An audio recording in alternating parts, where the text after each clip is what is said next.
We're back. Once again. Well, not CWS, not CS. I forgot to change that one thing. I'm like, oh, I've done 2 CS casts and I've completely forgotten about you can just change the divs over and misspell things apparently. So, we have a Nexus Gaming Series Division C West cast. This time we have Collecting Countless Stars versus Bork Side of the Moon. One of the teams, my team, Greg, has already played this season. The other team, I think we've got up in a few weeks. I still need to schedule just because some of us work shift work. So it's kind of hard to tell sometimes of when that match is, when necessarily we're going to be ready. Anyway, hopefully this is another good game. The series, we've had 2 good reverse sweeps so far. Again, as I said at the beginning of every series, don't know where it's going to go. I don't know what will happen in the series, but hey, we may get another one, or it may just be a 2-0. We won't find out till we get going. So, as you can see, the side of Collecting Countless Stars banned out Inferno, not Infernal Shrines, Battlefield of Eternity and Sky Temple, while Books of the Moon banned out Garden of Terror and Cursed Hollow. And then the first map picked was Infernal Shrines. That's probably the easier way to say it. So, let me open up that map and go over here.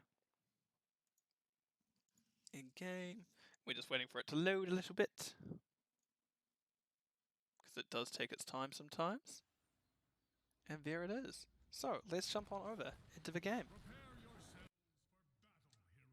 So, starting with the left side of what I hope is Collecting Countless Stars, is Hoku on the Unumbrak, Bimetuo on the Tahaka, Kafazia on the Anduin, DMN 13 on the... not Demon 13, on the Tychus, and Mind is on the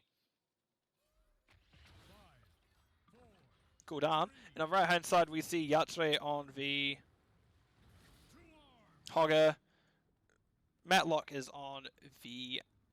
I can't remember what heroes are called all of a sudden. Varian. Bacon is Savannah, since why we're going bottom first because of the cheese. Ikari on the Tassadar, and Silver Spy is on the Tyrande. That's what it's called, Tyrande. I'm just looking at it blankly like, yes, this hero has a name and I can't remember what the name is. But yep, here we go into the next kind of first fight of the game, as we do have a rotation advantage slightly over to the side of Bork Side of the Moon, as they were able to clear mid, then come down, while meanwhile Hogger had to kind of catch up for that, and Dahaka is soon to follow. Well, we do see the side of Collecting Countless Stars is going to slow down the rotations of Bork Side of the Moon. We do see Haunting Wave checks some bushes, and Demon 13 does have to kind of just back up, like a little bit of danger, not quite where you want to be if you're me. So they do just kind of run away to safety, not quite wanting to go down just to anything yet. We do actually have a very aggressive stance from Collecting Countless Stars, but they do know the opposition has Varian, and Varian can't necessarily step into anything prior to level 4 coming up, which they're still a couple of levels away from that. But I imagine once Taunt comes through, they'll do much better to make sure no one muscles them out quite as easily as they have been so far. Let's have a look bottom. We do have Matlock pushing into Hoku. We do have Hogger clearing mid. We do have bottom camp being taken by the rest of Bork Side of the Moon. So we're doing all the right things. Just we've still got to step on and actually get stuff rolling, as the blue team does take that.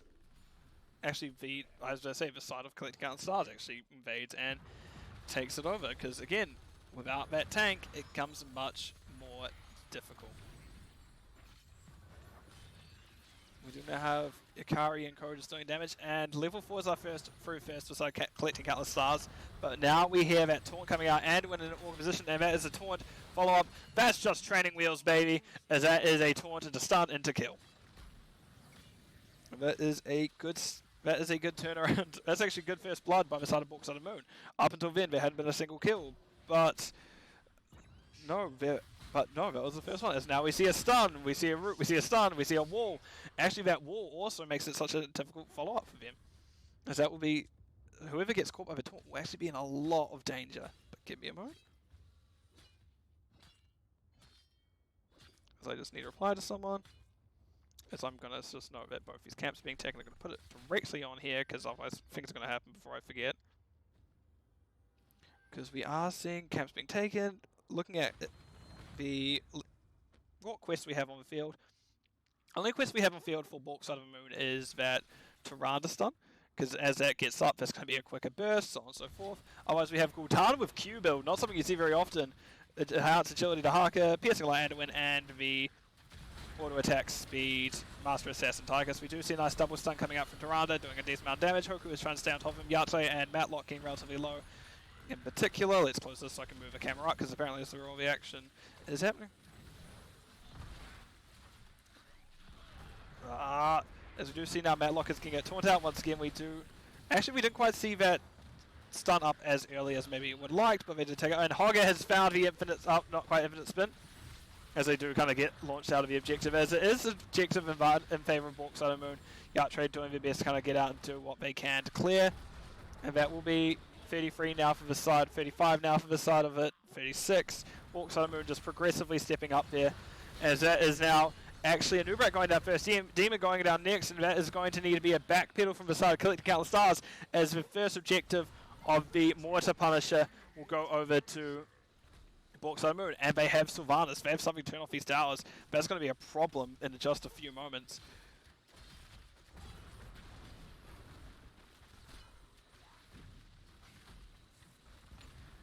So I'm finally going to finish off his messages. We do see black arrows being used on that fort, sorry, as that will go down in just a few moments. There it is. So despite there being kind of a weird start to the game, we do see Bork Side of the Moon has taken now that first keep fort. So this could either be a fast one or this can take a while. It's going to be hard to know which way it's going to go just yet. Because I imagine once Gul'dan gets stacked, the objective is actually going to be more in favour of Bork Side of the Moon. Actually, the damage that Gul'dan can put out will be very interesting, because we see just bound by saying some more corruptions. We're going to probably see the Q at 13 and 16. I enjoy Q build Gul'dan. I'm also bad at Gul'dan, so I'm not much to go by. And we do now have the opposite of occurring. Oh, Anduin has been found. Silver Spy wasn't quite in position to get that stun off. Well, Hoku has been now separated because of that electric fence, but however, there isn't quite anything follow up in it. Mito does try to get the tongue onto Bacon. Bacon, however, dodges it.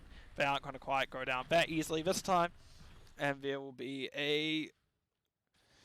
Still something just picturing this building. This is already like a lot open this early on.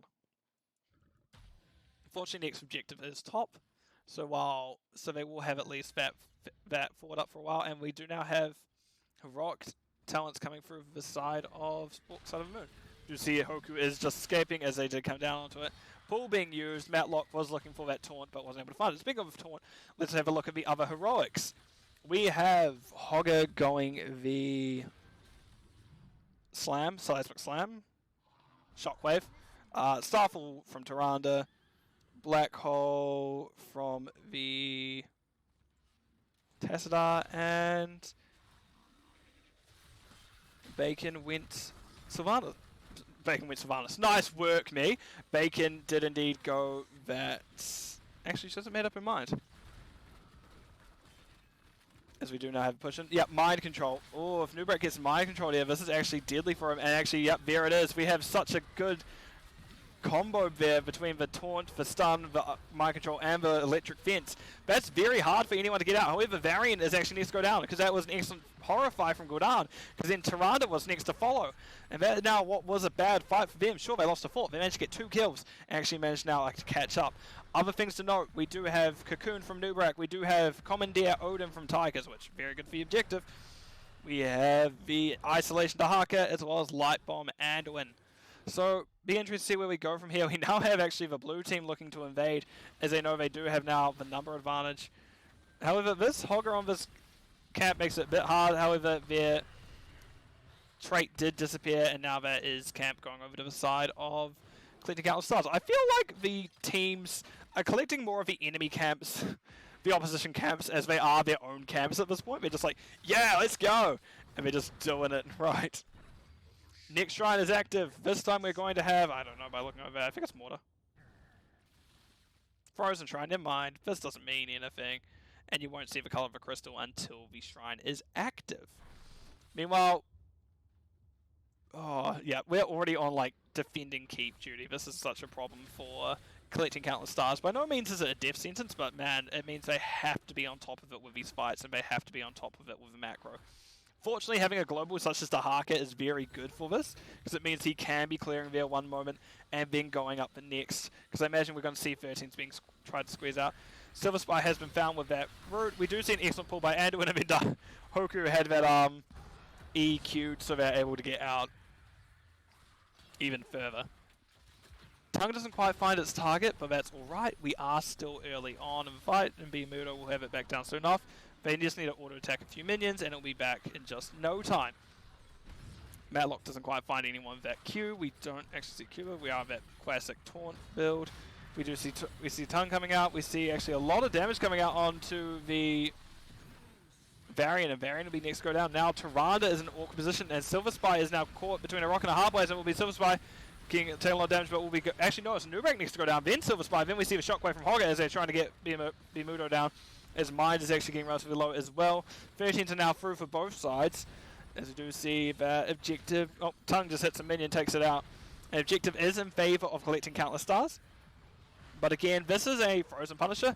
And because you already have Sylvanas, you don't really need for Frozen, like, yeah, sure, it's nice to get Frozen Punisher, because it is still a Punisher.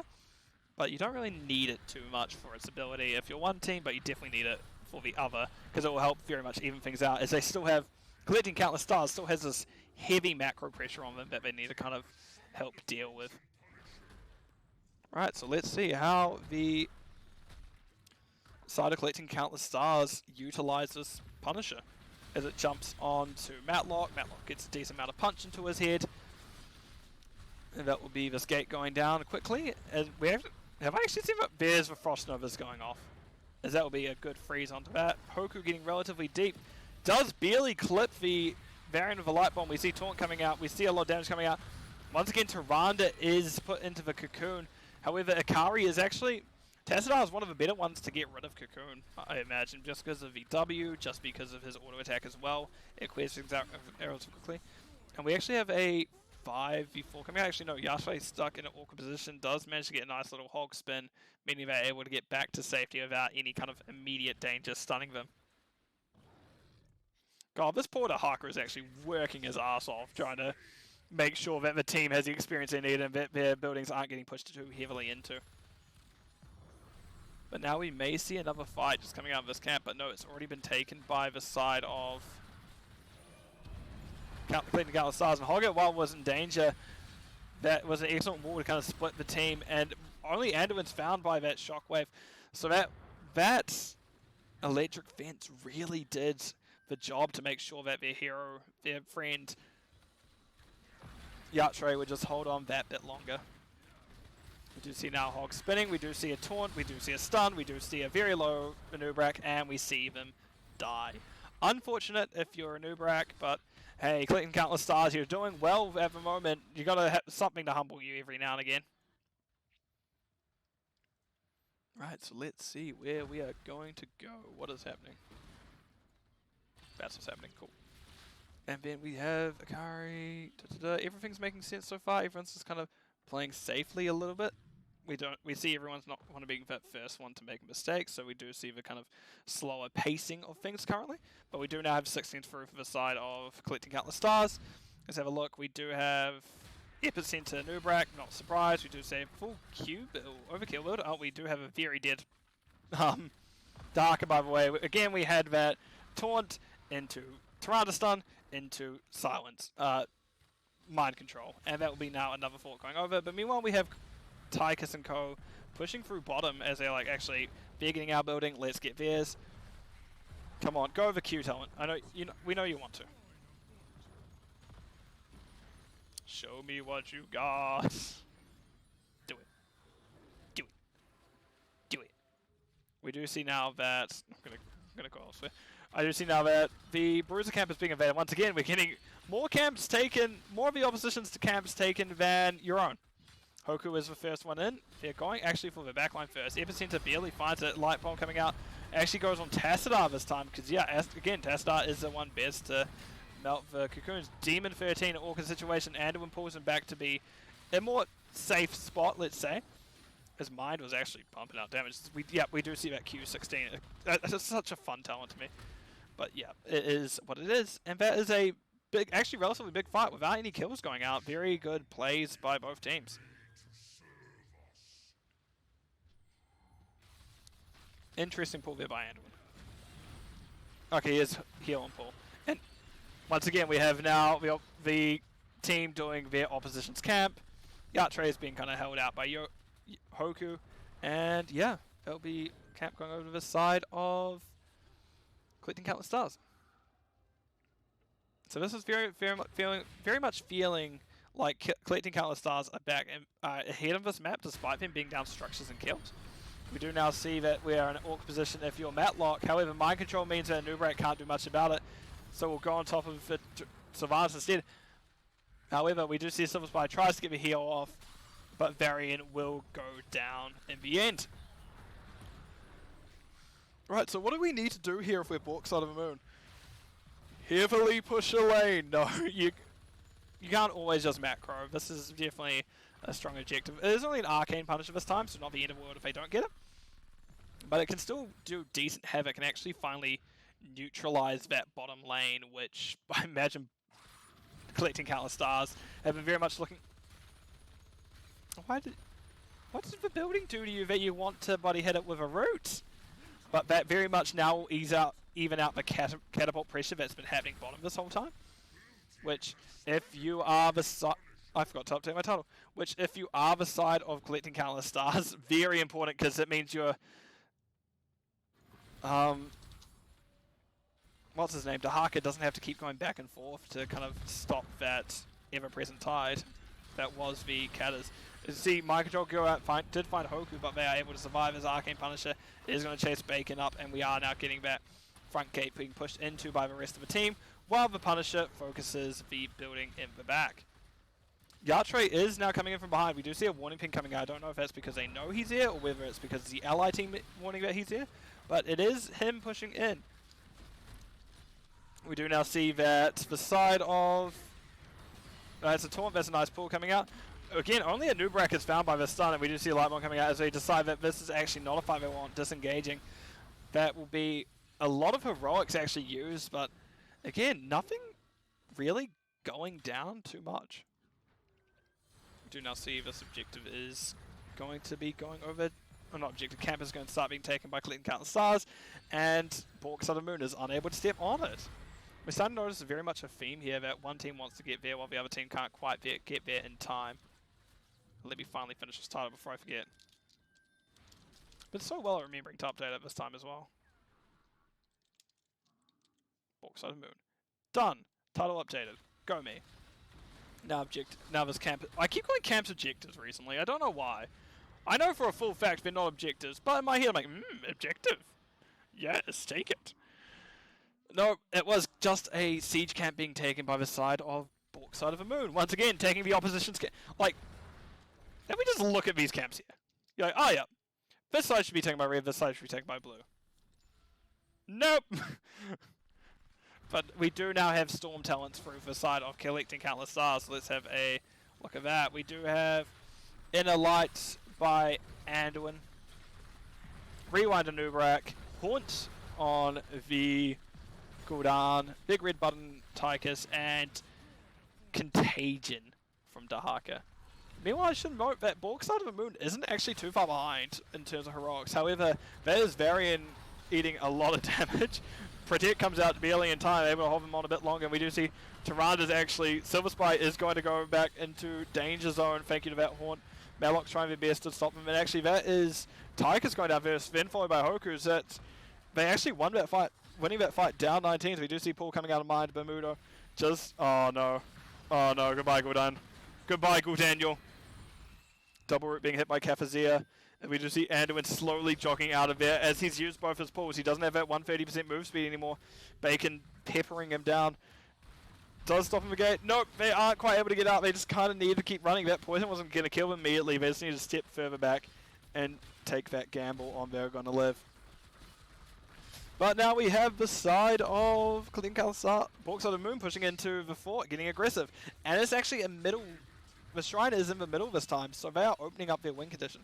I don't know if they can quite end here, but they're definitely going to be in a good position to put the pressure on, so to speak.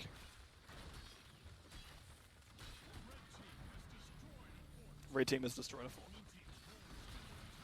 And blue team's core is now under attack. But will they be able to end? Team members are coming up in just a few moments. We see Anubrak is up, we see Tigers is up, we see the cooldown's not too far off. We see Tahaka actually relatively low, but not still down. And this feels like a bit of a misstep now, because we are just staying a bit too long, and that's going to be a few kills now over to the side of Goodnick Countless Stars, as Yatra is actually relatively low, 34% now on core. Matlock is wailing on it, Silverfire doing a best as well, but Tassadar is down. That's a large chunk of the damage. However, again, there's now these Ketters and stuff pushing in 9, 8, 7. Oh no. Oh no. Oh no! 2% left on core!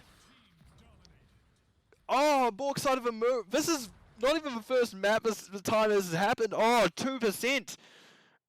Are we going to get an end call now from the side of Bork side of a moon, or are we just going to get a trade? Oh, this is what one of my friends would call a disaster. Sorry, a bit more monotonous, but it's like, oh, disaster. But yep, this is now going to be pushing up into the bottom keep, and I'm wondering if they are going to choose to end now. They do have Beetles to assist them in this. So yeah, it looks like it will be an end call from the side of Collecting Countless Stars. That really shows how one late game fight can make any map go either way. Mind control coming out onto Tahaka to Anubrak. Anubrak taking a decent amount of damage, but they are still summoning those Beetles, wanting to make sure they just stop in front of Sylvanas. Drops a nice web wrap on them, and that will be core going down to 40. But this time it doesn't look like it's going to end as easily as the last one, as Hoku holds on. Actually, Hoku will go down, but that is the core also going down, and that will be the first game of the series going over to Collecting Countless Stars. Okay, we're here to play, boys. Let's go. So let's have a look at our game summary screen and see what happened. Even kills, very even instructions as well. Very even soak from Hogger and Tahak. Like, this is just an even game. This very much can go on either way, is essentially what it boils down to. A little bit more healing from Anduin, a little bit more healing damage from Gul'dan, so it did eventually go in their favour, but it's still tense all the way up to the end. Let's have a look. Talent thing to note. Q build Gul'dan, interesting. And once he did get that kind of quest off, it did definitely help with those objectives. Other things to note. No. Not really. Nothing to really kind of write home about per se, because it's all kind of straightforward builds. Maybe level 7, because we see Grenade, then we saw Relentless Soldier, then the W's, the Q's, so that's maybe the other weird thing, but it worked out in the end for Collecting Countless Stars. So, what I'm going to do is I'm going to throw it over to map view by just messing up my screen entirely. And let's see what the next map is to give us, shall we? Let's just quit this replay. Let's open up this, maybe this map 2 folder. And we have, Volskaya Industry, okay. Oh, sorry, Volskaya Foundry. Volskaya Industry, I think, is the Overwatch map name. Like, yes, this is an Overwatch map, but Volskaya Industry is the name of the Overwatch map. Yes. Anyway, let's get into it. As we will just jump on over here first, as we have, starting with Bork side of this time, we have Tin on the... there's Tin. I was wondering when Tin would make an appearance. Tin on the Greymane, Bacon on the Anduin. Wait. Wasn't Bacon Sylvanas last time? Yes. Matlock on Joanna, Yatre on Blaze, and who am I missing? Silver Spy. Oh, that's why. Silver Spy was... Yes. Ufa. Love Ufa. Love a double heal comp. This is probably the map we see double heal comp of. And on the other side, we see ES Cypher on the...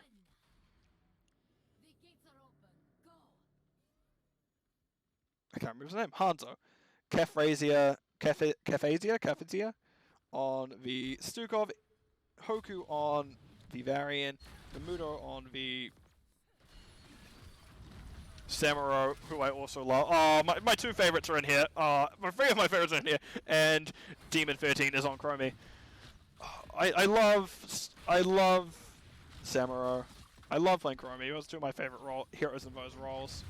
With me offlane in the damage slots. But I love Ufa more. Ufa's just my favorite healer, man. Just look at him. It's not Lumberjack Ufa, but it's still Ufa.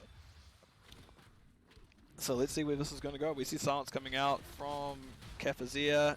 Tin just getting that damage out. We do see now damage just being poured out. Matlock and Tin just taking those Chromie shots and just having to back out.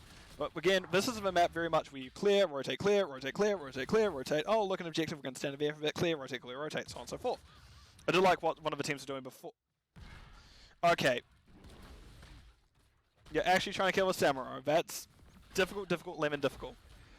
Especially if you don't have like a hard engaged tank, kind of like a Taunt variant or a Diablo. It's very hard to figure out what... Okay, obviously, you know, neither of these ones are the real one because they couldn't step onto the objective. Well, when they did, they didn't flip it. But they are still going to get the turret. Meanwhile, I do like to play by collecting countless stars to get the kind of upper support camp while they're there, because I did know that majority of, if not all of Bork's side of the moon were bottom.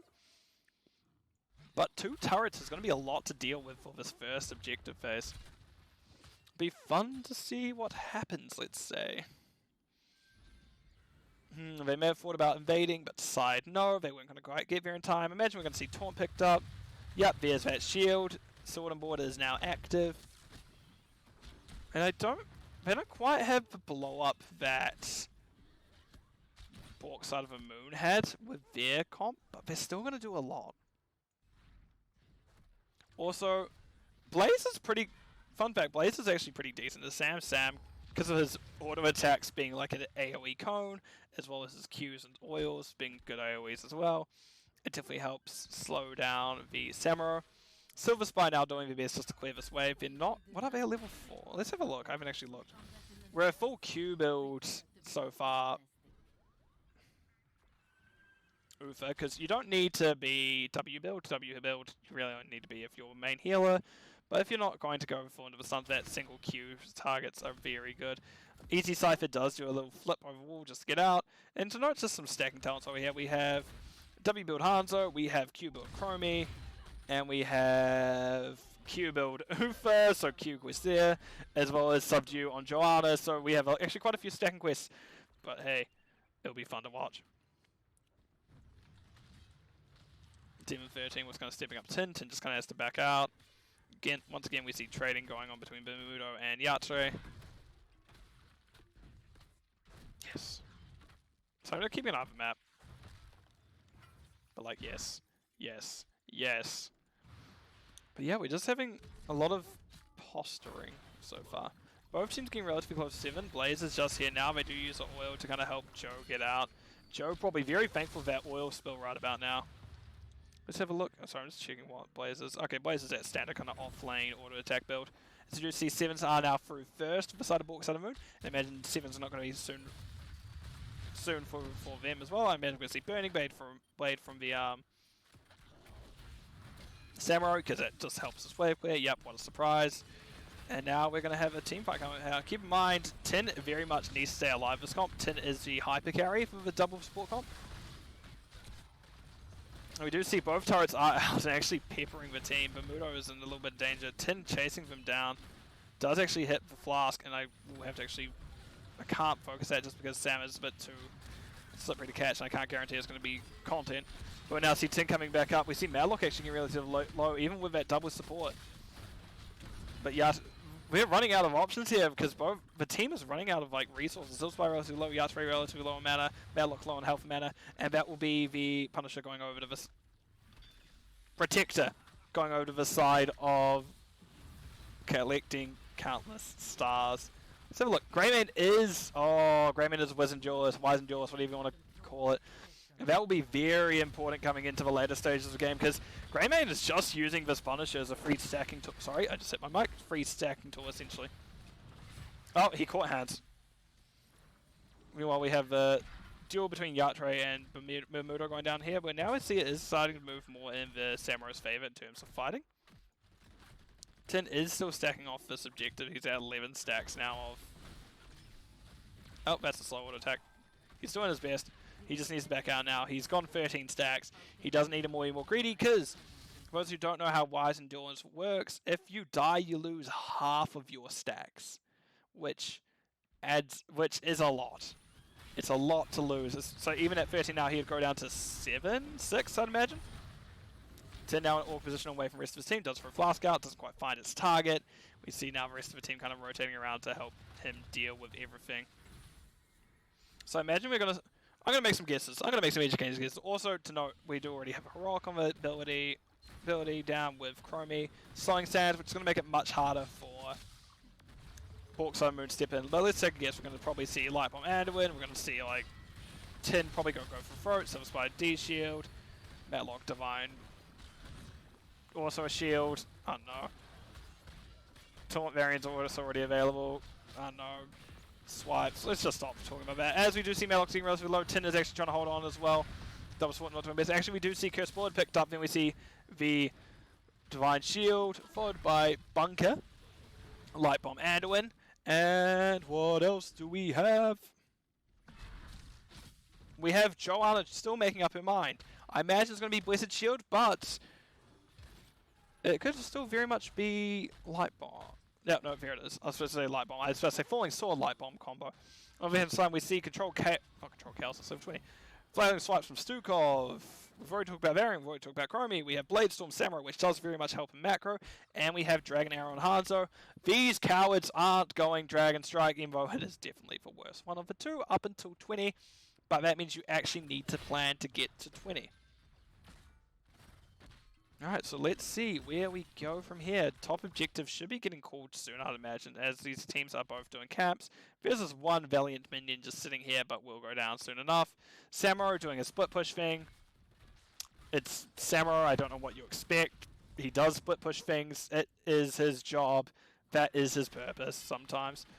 He is now Beyblading on a wave, and we do see caught in a call maybe to get Chromie. Not quite going to be able to get there because without... Oh, it's actually hard to say because you don't necessarily have a good engage per se. Blaze is very much your engage hero, but he isn't the offlane a lot of the time. So you either have Blaze Charge or Matlock's Blessed Shield as your engage. Speaking of which, we are probably going to see it come out in a few moments. Nope, we do not. We do see a slow coming out. There's Blessed Shield now, actually. Curse Bolt gets used. And that will be Stukov going down. Actually dropping the healing camp, which... not ideal. Alright, listen. I just want to watch Samurai. I love Samurai, man. He make me happy. But now the next objective is up, and we'll see what team gets it and what they decide to do with it. Because I imagine typically now we see bottom objective being opened up for or bottom lane getting opened up most to be ended with, but there's no guarantee that's going to be the case. As we do now see 13s are through for the side of Bork Moon, as they are just slowly building their experience lead. As sure, it's not much currently, but it is still definitely slowly developing to be in their favour, despite Samurai trying their best to keep his team in it. I heard a Dragon Arrow. As Greymane actually goes down first, that is half his stacks of Wisdom Duelist lost. And that is a good fight if you are the side of collecting countless stars. As you have forced basically the side of Bork Moon back. He was at 22 stacks? Oh no! That was a very important kill for the side of collecting countless stars. That is 22% attack damage just lost all of a sudden by the Greymane. And Yatre is now just going to go back to his soaking duty, because that one kill from collecting countless stars made it much more even in terms of experience. So we are going to now have to have Yatre and Bermudo just kind of juice it out just to get them back in a kind of even contention or get themselves back ahead depending on who you are. Tin now is looking for vengeance. Hanzo does find a nice scatter arrow to kind of finish that quest off. Tin not wanting to be the one getting taunted. Not wanting the one to get taunted. We do see D-Shield coming out now as he is going in. Kefzia now in awkward situation. Tin gets slapped back, is now in the poop. And is poop slowing Santa will go down, and we've lost yet another 6 of those stacks. They're now down to 6 Wisdom Duelist stack. Stun coming out onto Bacon. Bacon now in danger. We do have Hanzo Beyblading on top of him. Bacon doing their best to run, but they will go down to Hoken V end. They did light bomb themselves, but too little too late. They just need another W to keep them up. And that actually means now that we have collecting countless stars in the lead. From what was the favor of Bork Side of Moon is now collecting countless stars favor, which don't let my boy Ufa down, guys. But in saying that, go Samurai, go Samurai, go Samurai. So, Greymane's back up. Greymane is going to use this objective to stack. We know these two factors. I'm surprised he's not move speed. Tin now in a bit of an awkward spot to really kind of do anything. We do see now that this protector is going to be pushing in top. And I hope they kind of fight behind it. Yep. They're going to go look immediately to dive behind it. Kefzia does have a nice flailing swipes, meaning that they're able to get out. At least they're able to get people off of them. Tin's going deep for it, but however they decide to now change target back to the Immortal, the Punisher, the Protector. Protector's a word for it. Look, man, I don't know at this point. I'm just saying words. Joanna actually goes down here, and that is now in all position if you are Bork Side of Moon, because collecting countless stars now has the talent advantage, which not ideal if you're Bork Side of Moon. But I do like that after a little bit of being behind this game, collecting countless stars has come back and now can make it interesting. Is now making it interesting. It's always been interesting to me, but oh, this is a map, right? This is a map that makes me yawn. Which I may break out. But right, let's see, as that will be the first building of the game going down, as 16s are now through for Bork Side of Moon. Tin getting those stacks that he can. Does get absolutely cheated out by the Punisher while he rolled. I called it Punisher again. Protector. Heck, man. As he's already back up to 16 stacks, we do see everything's looking pretty stacked. Oh, I love Ufa, man. Sorry, I just keep looking. Where is he?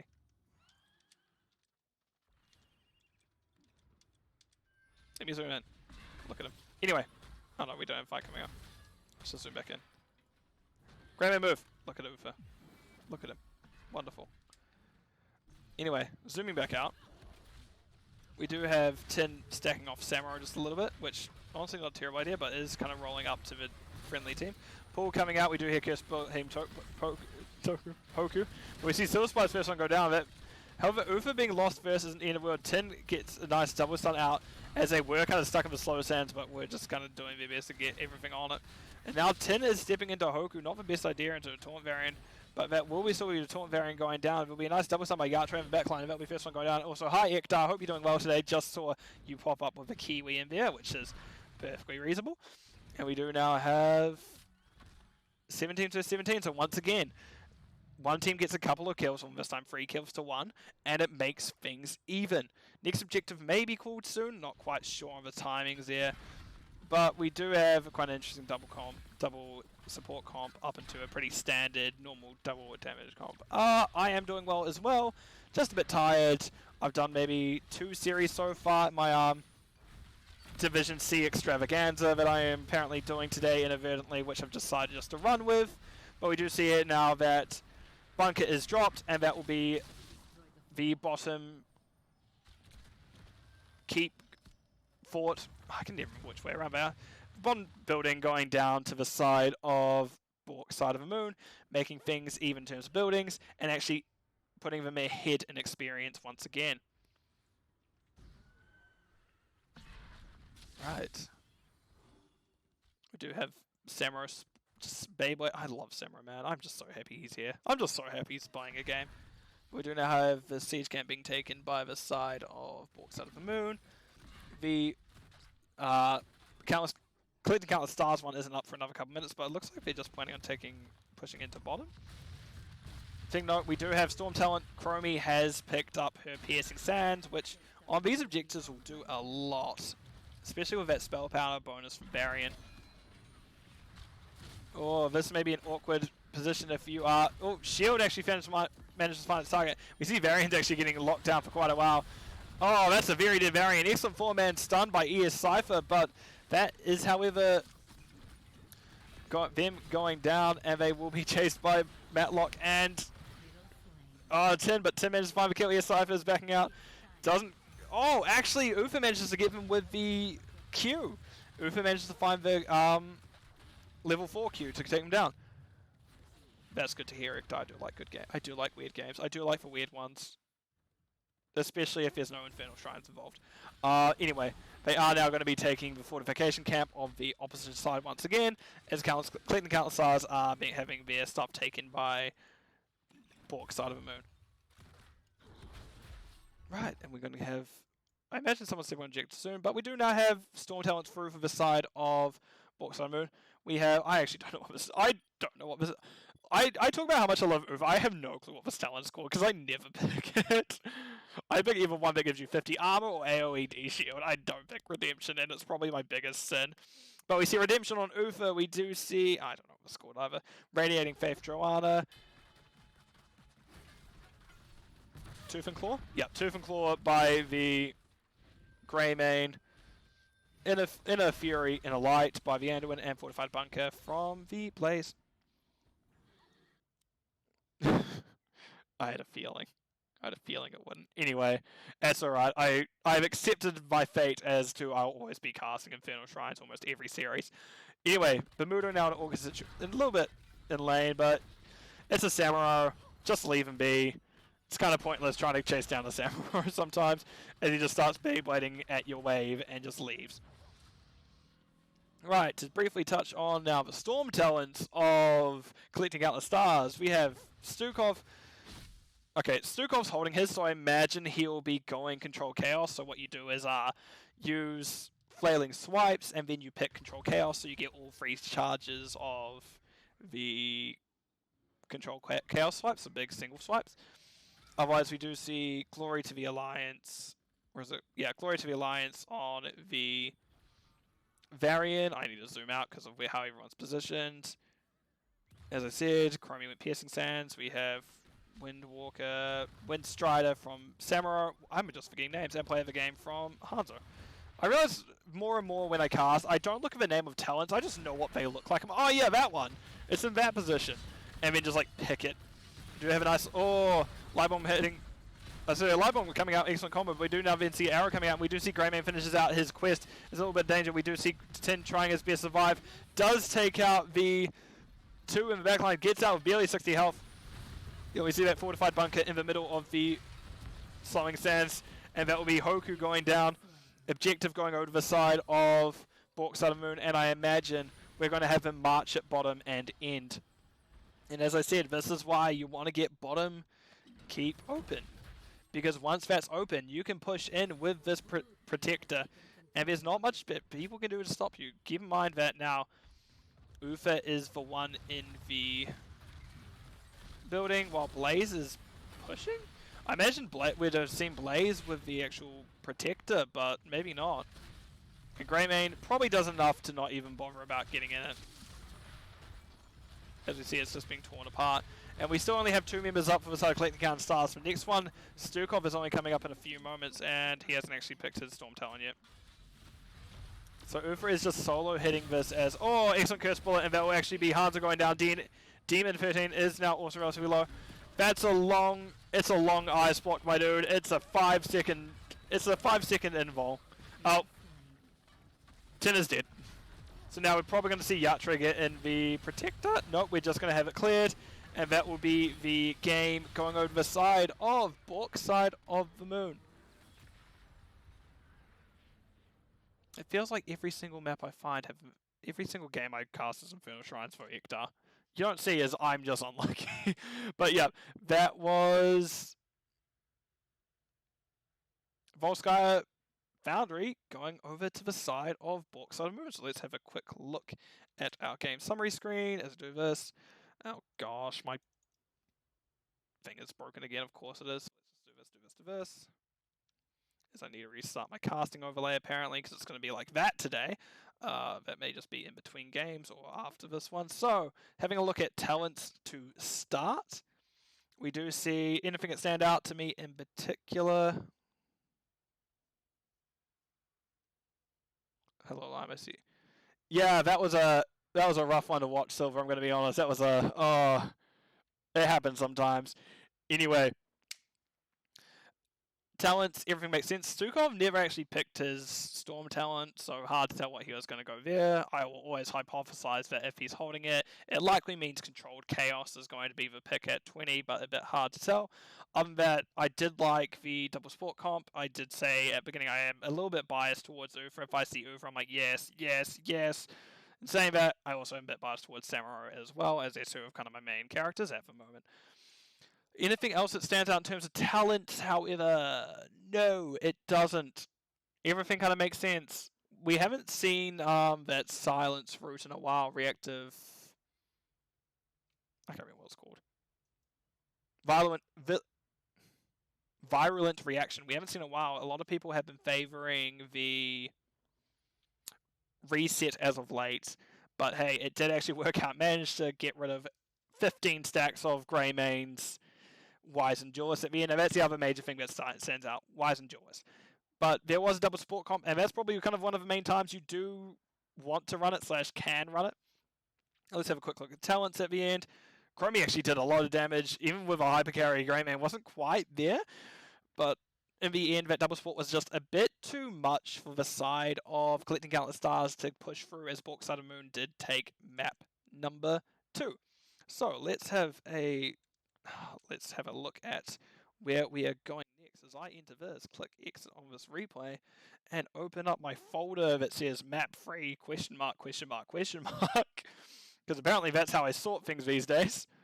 And we have Tomb of the Spider Queen. Right on. I do like Tomb of the Spider Queen. It's definitely a map that can definitely go longer, so it will be a fun one to watch. But it very much feels like with how both these teams have been going, it can go either way. Oh, this one's a treat. Oh, this is going to be a fun one, right? I've just seen some stuff. I just like see it opening up. I'm like, oh man, that's a comp from Collecting Countless Stars, and I'm going to talk about them first because I've clicked wrong. I've clicked wrong thing. What am I doing? I'm not doing this right. On the left-hand side, we have the Maduro on the TLV. The Lost Vikings are in. ES Cypher... Did I really just forget to change it properly? I don't know. ES Cypher is on the Tychus. Hoku and is on the Anubrak. Mind on the Li Ming. And Kapazia on the Lucio. And then on the right-hand side, we have Matlock on the... Oh gosh. What's the big lizard called? Diablo. Bacon is on Anduin, Akari is on Hanzo, Tin is on the Gazebo, and Yatre is on the Blaze. What do you mean this comp is incorrect? How is this comp incorrect? It's fun. It's supposed to be healer once again, but also at least they let you sub it out, because I don't know if you actually start the draft or not, but hard to tell sometimes. But interesting. I'm assuming that as per every map that Tin plays, Phoenix was banned. I just assume that is the case at this point, because I know how much of a zealot he is for Phoenix. We do hear minigun getting activated, so let's have a look at what we have with talents. As we're going to have double soak having top mid, as Vikings going to try to pick up what we can as well. Note, Spiders from the Naz. We have Scatter Arrow from the Hanzo. Yep. And we have, that's actually all the stacking quests we have. Other thing to note is Spy Games from Eric, so he's going to be invisible every now and again. You know what the worst thing is? I read Mutanus and think about Hearthstone. Basically, all my knowledge of World of Warcraft comes from Hearthstone, which kind of just shows how much I've actually played WoW. But good little bits of trade. Both teams are kind of making sure that neither team gets a distinct advantage. Blaze is about to have a little bit of a cut of company from ES Cypher, but won't be quite able to go down just because of his health pool is still pretty decent, even with that minigun going at it. The minigun can only last so long before Yatre is able to, before it runs out and Yatre is able to get out. We do see, okay, that Mutanus was out a while ago. Hoku is going to go for a little bit of dive and will not quite get that. We do now have waves being cleared. Also, what the hell is Hector on about? I don't know, I give up on Hector. Anyway, we do have waves being cleared by both teams once again. Both teams actually working pretty comfortably towards next to the first-handed. Definitely, we have an advantage now coming over quickly for the side of...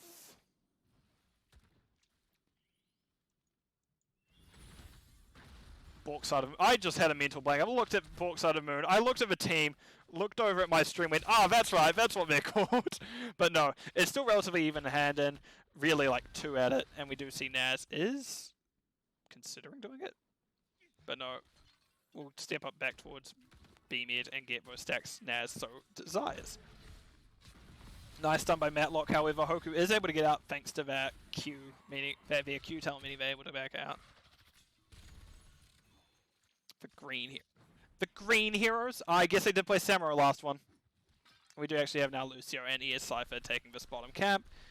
Hoku is basically going to interrupt Tin if they try to rotate, but Tin is playing very safe currently. I say very safe, but they're slowly stepping up more and more. But I imagine they should at least think something's up because no one's shown in a while. Tin manages to dodge the Q from Hoku, does drop wall, is going to have to start running up now. He's going to give it a little good run around, but movement from Tin is actually pretty good, but that is still going to be them going down.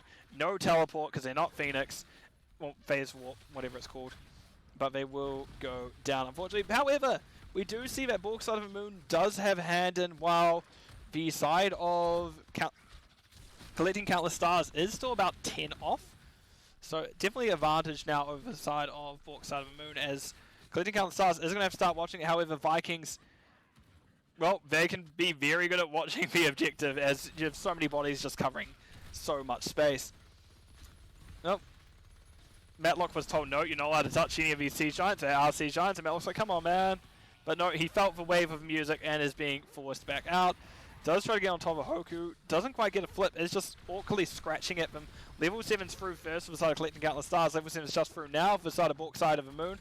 Matlock gets a nice push on Hoku. However, that will be Matlock getting relatively low. Will they go down? There's going to be a deep dive of them. Hoku now in an awkward situation. Matlock must be Devil's Due, as they have basically healed their full health bar with one click of a well. And indeed, they are actually Devil's Due, which makes sense for the build they're running. And actually, we're going to see Handon, maybe first Handon going over to the side of collecting countless stars, unless... No, they're one short. Who has them? Tychus. Tychus and a Viking, I imagine. Yeah. B-mid does take that, and that will be the first Web Weaver going over the side of collecting countless stars. Good to see wave being cleared. That is Yatra getting dove on. And once again, we have a Blaze that's basically a Pinata. One of the series earlier today, we had a Blaze with about 50-something gems at one point. I was able to have them in barely each time. So I imagine that after watching that, this Blaze may be pretty safe, but it could go either way, so a bit hard to tell. But interesting that we're seeing such a hard push bot. Bot is usually not the priority lane in this map. We usually see the top for the boss or mid for the vision that mid actually gives, because you can control so much if you have that mid layer open to yourself. But no, we have such a heavy bottom push. I think it's just because they're wanting B mid to do his thing. And Yatra's just slowly getting chased out by a couple of Vikings, which, fair. And we do see Soulstone is now complete by Matlock, so he's going to be healing a lot every time he taps or gets a globe. And this actually is a map where you're fighting in lanes a lot, so it makes sense. Matlock is just constantly stepping up and being forced back out. But now we see level 10s come through. High five picked up immediately from Lucio. Like, that was a insta-pick, my word. Oh no, there's a Soulstone talent being picked up. What? Okay, I'm confused, never mind. But we do see Play Again Vikings. We do see Commandeer Odin from ES Cypher. We do have Avatar Mirrodin, Wave of Force Li Ming, and Cocoon on the Anubrak. Meanwhile, not quite at level 10s yet for Bork side of the Moon. They've only just hit halfway through 9. And that will be the first foot going down. Naz actually finishes Spiders off here, so he will be doing a lot of damage coming up soon. Basically, whenever Spiders come up now, it feels like a mini Pyroblast in some ways, because man, it does a lot of work. But now we do have Blaze. It's going to be a little bit of an awkward situation as the team of Collecting Out starts teaming up. But so, let's see what's going to happen. We just see Apocalypse from Diablo. Dragon Arrow Hunt. No one goes... No one's going... Dragon Strike, which kind of makes me sad. But, yeah. The thing is, with why Naz is behind is actually can be very much... Oh, that was an awkward stun. Why Naz is behind is very much can be explained, but Naz has really only been in bottom lane. They haven't been doing double rotations from the Zebo, which definitely makes things slower from him. But Yatre and Matlock need to get out now as they are in danger. Also, things to note, we do have Bunker from Yatre if they do get in trouble. Garg from Naz, and Lightbomb from Mandel. Actually, excellent combos now. We're getting a lot of stuns, as that has been a Nubrak stuck in a long place. However, Capazia doing their best to high-five everyone. Matlocks, and well, the whole combo of Bork Side of a Moon has kind of been made redundant by one musical boy just slapping his friends on the hand. Matlock does get a nice shove onto Hoku, but however, Yatre is actually able to get hand in, and I think basically got rid of 50 gems with their one hand in themselves. Let's have a look. We do have B-Mid just absolutely just shoving it. Just like, yeah, we're getting this. This is ours. Go away. I'm this lane I want. B-Mid is actually causing a problem now for the side of Collecting Out the Stars, as they are constantly meaning they need to take care of those lanes. Alright, let's see. Hanzo is slowly getting back up there in stacks. He's at 17 now. Naz is at 73, but has completed their Toad build, their Spiders at least. Hoku in a little bit of awkward situation, but will not be going down. And that will be that Web Weaver is already down mid. The top one is also getting relatively low pretty quickly. And this bottom one is still healthy enough, but not quite where you want it yet. Like, it's only just at the gate now. It's only a half. So this is a decent amount of pressure. I imagine we're going to hear Big Red Bun come out. We're going to see a actually heavy push thanks to those beetles. And Hoku is actually taking far more damage than I thought he would.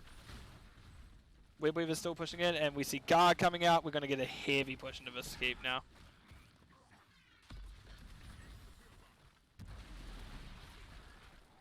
This is going to get taken down. Yep, there we go. That's Tantan. ES Cypher. Yep, there is Odin, Hoku, and just a lot of push top. And we're going to actually have Akari being the first one to respond. No one else there yet. That is actually going to be this fort likely taken down before anything can even get there. Well, we have Diablo still bottom, which not the best place. Actually took down a Viking in mid. Hell yeah. Oh, poor Olaf going down. There's still a bunch of people running at him. Right. So this is now, once again, both teams have handed. Matlock has 34 at this point, probably not wanting to go down yet. Wanting to get those in at least, and now we have what will likely be a decent team fight coming up in a few moments, especially now that Hoku is here.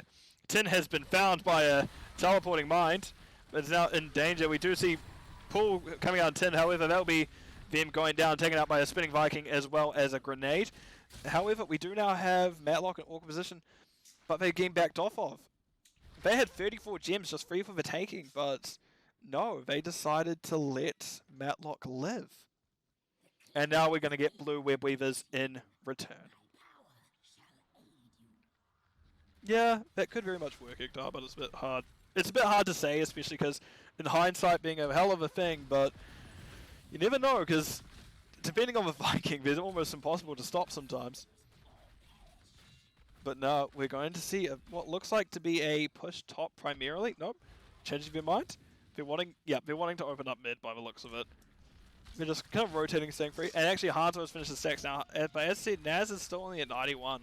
If they're wanting to go Vile Infection, they're not there soon. But in saying that, Gargantuan upgrade of Humongoid is also extremely good. It's not something that I'd say just mess around with.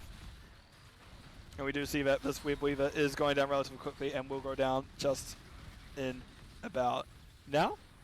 Yep, there it is. We do see Dragon Arrow. We do see a nice double stun. We do see that is once again another stun coming out. Unfortunately, they went for the Tychus, not the Lucio. And because of that, Lucio actually managed to get a high five off in Tychus, and they get to live that bit longer. They actually just didn't go down at all. Right, so let's see where this is going to go. Give me a moment. I'm just going to mute myself while I have a drink.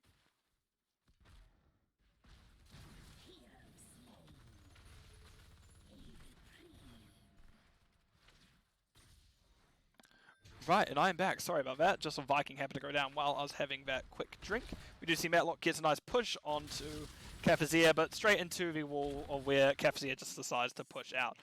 Which, God, playing Lucio into a Diablo is so scary for me, because I'm like, I like being on walls.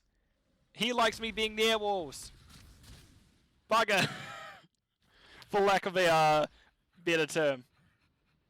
But yeah, now Matlock is being forced out once again. He is at 43 stacks. He cannot afford to go down here. And meanwhile... we've hit the gem cap, I see. We've hit the gem cap of 100 gems. Let's have a look. Oh, what is it, this one? There's so many... Oh, yep, we're going over 100 free, yep. Oh, this is going to be interesting if someone goes down. This is such a large amount of gems, especially for this map. Oh, maybe not for this map, but in general, you don't typically see it get over 70, 80. Like, even at most. But we do see now 16s are even talent tiers once again for both sides. Let's have a look at talents while we're here. We do hear Commandeer Odin getting dropped. And that will be this building going down relatively quickly. And now this is not a safe place to be. Now you're going, okay, this is not quite what's wanted. And not all 5 members were there for the side of Bork Side of Moon. But now they are together once again, so we may see a fight come out. Keep in mind that this is not really the most... Well, Lucio actually makes all comps pretty mobile. But ES Cypher is not necessarily the most mobile of people. We do see Dragon Arrow coming out, just finding B mid. We do see that involved jump coming out. Does get a nice stun onto Yatre. However, that will be a Viking getting relatively low. And they decide to just take the frustration out onto B mid and take him down. We see Matlock being dove onto. We do see a nice stun coming out. However, that is a high five. That is Nazebo stuck in the web. We do see Bunker being dropped. Tin is now in an awkward situation. Does decide to drop in Bunker as well. Bunker goes down so quickly. However, that is Garg still up. Nice stun from a light bomb. And actually, there's Nubrak going down next. We do see B-Mid trying their best to kind of remove the aggro from his allies, but they're not quite able to do so. Akari wanting that kill into ES Cypher isn't quite able to find it. And B-Mid actually goes down just before they're able to use the play again. That is excellent timing if you're the side of... if you are the side of Bork Side of Moon. But however, he still had 1 Viking up, so they are able to at least turn it over. Also, hi Dax Decay, I hope you are doing well. And that's a dead frog. That Lucio actually just went splat. So now Matlock probably feeling finally a bit safer. That 45 gems are finally off him. Which is probably like, oh, I'm no longer a walking pinata. I don't have that big red target. Sorry, that big gem-looking target that says hits me directly next to my health bar. And we do now have a Web Weaver phase for the side of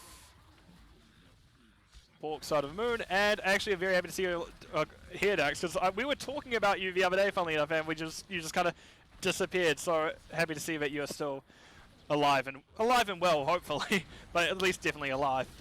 We do see now a nice light bomb combo coming out, as that is very dead. And Ubrak, ES Cypher getting pushed back into it, will go down to Mahan's with Scatter Arrow. That is now a lot of gems dropped by the side of collecting countless stars, as Tin is just going at the game. He's like, oh, I want in.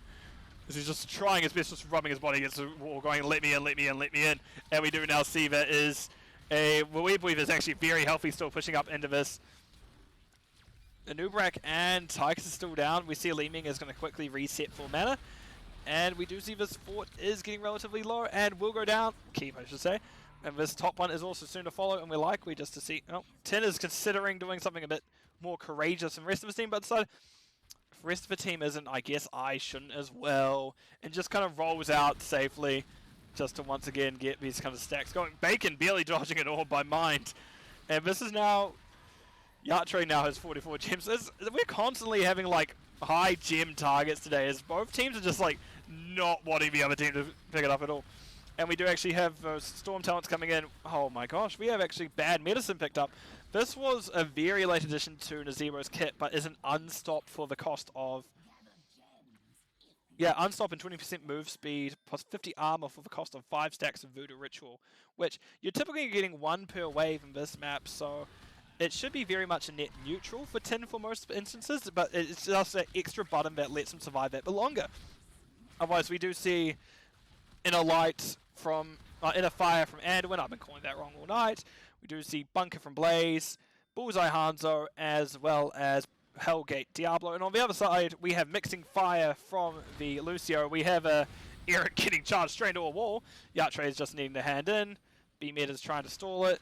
Doesn't quite hit Yatre in time. Yatre gets hit just after it. Other things to note is we have Rewind on the Anubarak. That very, very potent Rewind, just because 4 stuns are a nightmare to deal with. Other than that, Leeming still thinking. Fury of the Storm from Vikings. Big Red Button Tigers, and we'll get to Leeming, I guess, when she finally figures that out. I imagine we're going to see Repulsion, but it could be Tell Rushes. Either works, but typically if you see the combo build, you usually see the Repulsion. And there it is. So, level 25. Let's see how this works out. This has actually been a pretty low kill game. Now I've looked at it. Repulsion misses. That's actually unfortunate for your mind. You kind of need that. And now we are going to need a big defense from the side of Bork, side of the moon.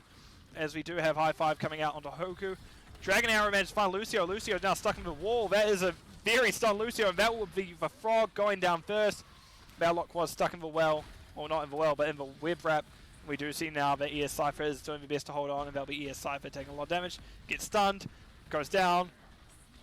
Bermudo in the backline using their respawn Vikings. Ikari now in an awkward situation between a bunch of Vikings. Hoku is going to now rejoin the team, getting relatively low. The Cleveland Vikings is 1 Viking, 2 Viking, 3 Viking, all of them gone. Core at 50, 40, 20, 10. And that will be the game going over, and the series, I should say, going over to the side of Bork, side of the moon. GG call by both sides. Well played. Right, let me throw it over to the summary screen real quick. Also, again, good syntax. Leeming playing out of their mind. I've been looking forward to saying that joke. But, however, it was Bork Side of the Moon who did take this one, as they did have a relatively shared workload. As, yeah, Hanzo did a lot, but Naz was getting up there as well. And actually, Naz was the only one to die. They did get, die a few times just due to them wanting those stacks, and just because they weren't quite able to get there because of those deaths. We did say that change into bad medicine. Other than that, definitely felt a lot more inside of Bork Side of the Moon this game. The other game's pretty close, especially Infernal Shrine. Oh my gosh, Infernal Shrines. But this one, comfortably more in the side of Bork Side of the Moon. But let's have a quick look at talents. Anything that stands out, as I've said now multiple times, bad medicine. Not often that you see bad medicine picked up. You typically see either the ultimate upgrades, or you see Vial Infection. Those kind of like the main 2 ones that you see picked up there. But it's not an unwelcome addition to his kit, especially if that unstop is just so powerful, especially into things such as a Rewind, a Anubarak. Right. Do I want to do one more cast? That is a $1 million question. Let's have a look. Actually, first of all, I'm going to throw it over the map screen so we can see kind of how the series went. Yep, there it is. As we can see, first map was taken by Infernal Shrines was taken by KL18 Countless Stars after a 2% core by Bork Side of the Moon, which is unfortunate. Then we have Volskaya taken by Bork Side of the Moon and completing the reverse sweep with Tomb of the Spider Queen. Right, let's have a quick look.